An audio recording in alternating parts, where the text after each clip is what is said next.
Jesus says, people are hungry, they're thirsty. And the disciples say, we only have a little. And then they notice, or they point out, that there is a child among them. A child who has some food, but once again they conclude it's not enough. Does that sound familiar? And how does Jesus respond? With grace, with grit, with gratitude. Jesus gives thanks. Jesus receives what they have, he gives thanks, and he says, it's absolutely enough.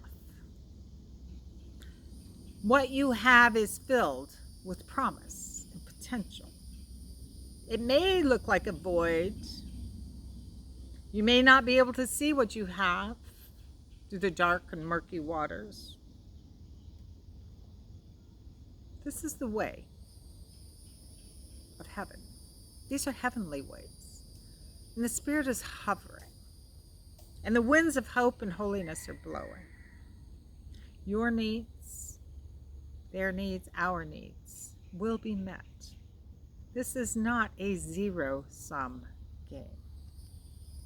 This is the way it is in the kingdom.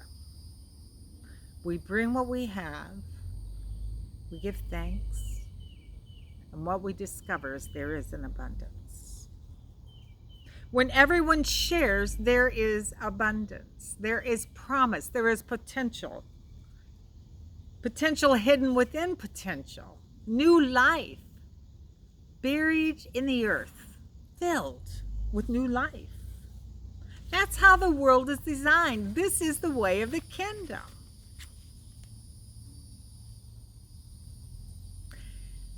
I found the way Callahan ended his commentary to be especially surprising. To me, his ending was evidence that God is indeed still speaking. The Spirit of holiness is indeed hovering. In spite of the fact that Jesus led that crowd into the danger zone. That crowd decided they wanted Jesus to be their king. And Jesus knows what is happening. He sees the people coming towards him, and he runs off because he does not want to be the king. That's not what he's about. And Callahan writes that, this is a quote, Jesus doesn't just elude the draft, he departs under the cover of darkness. He escapes by moving through the shadows. Under the cover of darkness, over which the Spirit hovers. Under the cover of darkness is where potential, promise, and abundance grows. And that's the truth as I know it. That's the truth for today.